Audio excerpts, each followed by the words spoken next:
Good morning and Merry Christmas, everybody. I know it's a bit early, but of course it's the time of season where we say it.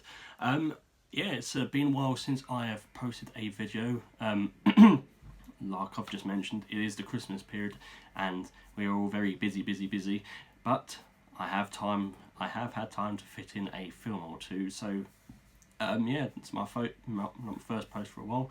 And instead of retro, like I've done like for the last time, like for the films, well, I wouldn't say it's a recent release. It's one that's came out somewhat recently. But today we are going to be talking about Rocketman with Elton. I say like Rocketman, like Elton John. Rocketman with Taron Egerton. So yep, like a bit of product placement there. Go bye. So yeah, I watched Rocketman finally. A lot of people have been getting on me to watch this film, and I have been waiting for quite some time to watch it anyway. So I'm really glad I did. I'll say it right now. I didn't enjoy it as much as I did Bohemian Rhapsody. You know, I think that's probably biased of me being a massive Queen fan and sort of like knowing about like the odd Elton John song or two, but I am more of a massive Queen fan than say Elton John. But I have to say this was absolutely fantastic. Taron Egerton, much like Rami Malek with Freddie Mercury, really captures and embodies the spirit and mannerisms of Elton John. And I think we've both got like they've both got Dexter Fletcher, like the director, like to thank for that. As not a lot of people know that Dexter Fletcher filled in for the last bit of Bohemian Rhapsody for Bryan Singer, despite Bryan Singer still getting a directing credit, whereas Rocketman was all Dexter Fletcher. Amazing.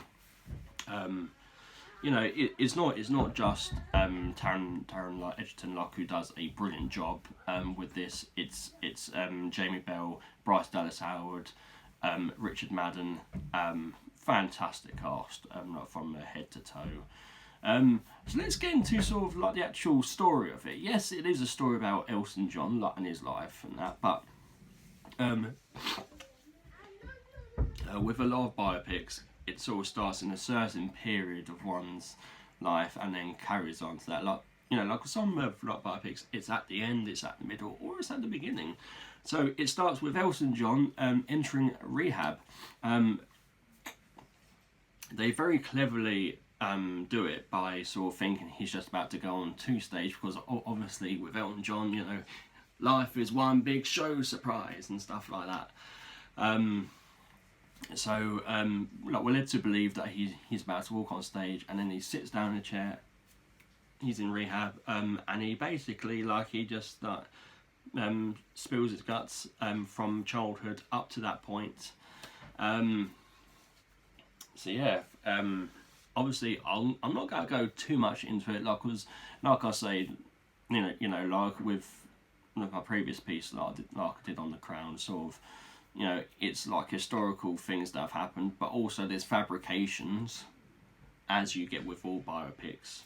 You know, there's no shying away from it. But you know, what I think is quite clever, and it's different from some musical biopics. A lot of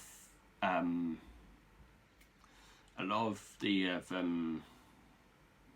I suppose, like you could say, a lot of the passageways is told through song, lots of sort of, you know, like let's hurry up the years, like by having like a musical montage due to one of like his songs, and it's very cleverly done that.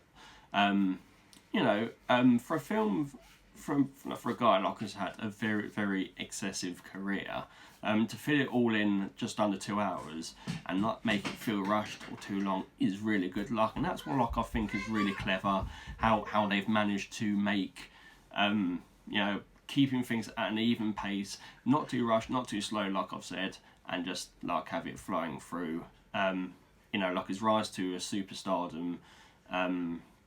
You know, his troubles of childhood. One of the scenes I thought like was really good was like him coming out like to his mother on the phone, Like his mother is played by the always brilliant Bryce Dallas Howard, and I always say like you're always brilliant because she has made a career out of playing absolute bitches. It has to be said. She is really good. I suppose like you could say like that's a Bryce Dallas Howard like should be put under in the yellow pages as a rent a bitch. You know, but let's not forget like that Bryce Dallas Howard is a fantastic actress. And does well like alongside Taron Egerton, and it's nice to see Jamie Bell again. Like I haven't seen him like in anything like for a while.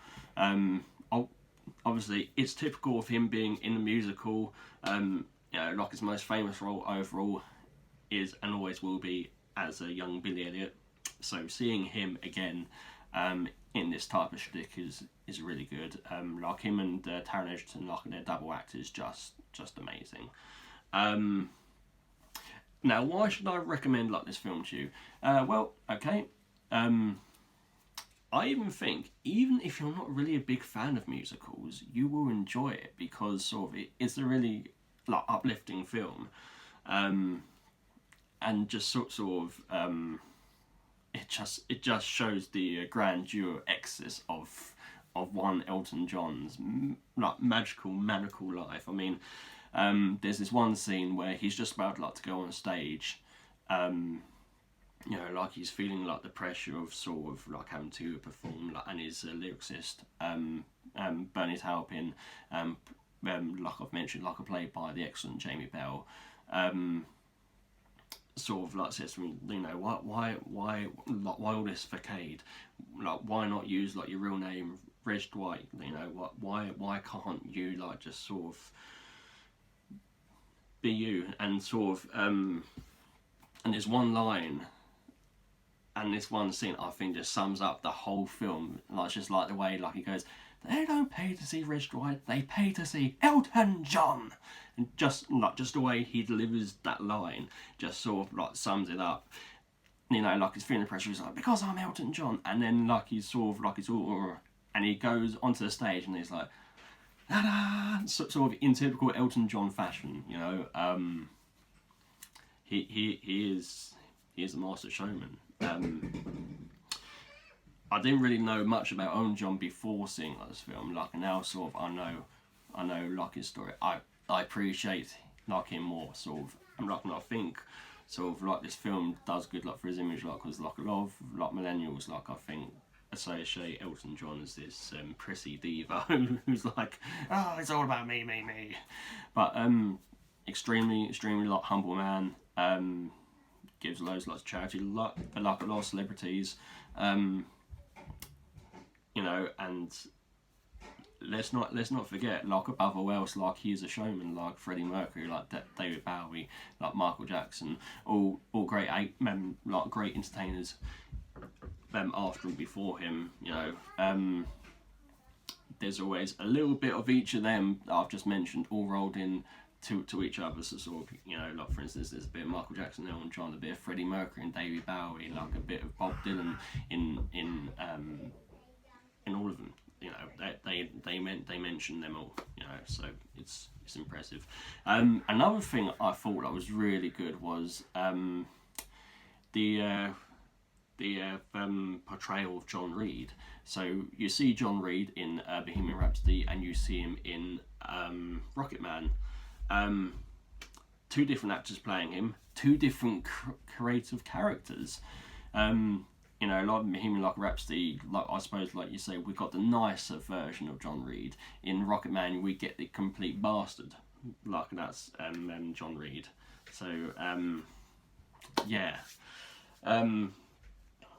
You sort of think like they could have had a bit more on that, and of course like another thing like one of the things that I've heard like when Rocketman was coming out was they say the complete fabrication of the relationship between like his parents and Elton John. I sort of like look at it as like half of that is true, like the other half is not true. If you're wondering like what I'm getting on about, apparently like his mother wasn't so very like supportive, you know, like it was like in real life, like she couldn't do more of him, and I don't know like whether that's sort of like at like producers' requests or Elton John's like requests. It's interesting to see, and what I think is even more like of interesting with this sort of biopic is that usually biopics of musical geniuses are made after the said person with focusing on has passed on. But Elton John is still like alive and well, like, so it's really good that he was able to have like his own influence on it.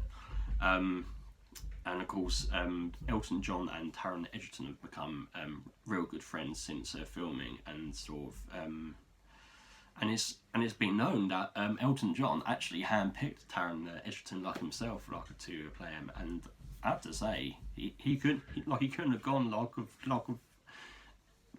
any better, like, I don't think. Taron Egerton plays it so well with a lot of these biopics. You sort of forget that you're watching Taron Egerton and you're watching the real Elton John, and that's what I think is magical about films and magical about these sort of films, is that like, you sort of forget that you're watching like the actor. You've immersed yourself. Like, for instance, in Bohemian Rhapsody, you forget it's Rami Malek. You think that Freddie Mercury has come back to life, the life and death of Peter Sellers. Jeffrey Rush plays Peter Sellers, and so on. You know, I love biopics, especially like musical biopics, and especially like musicals. And one last thing I will document, and which I think is a really good, at the end, like when he's leaving rehab.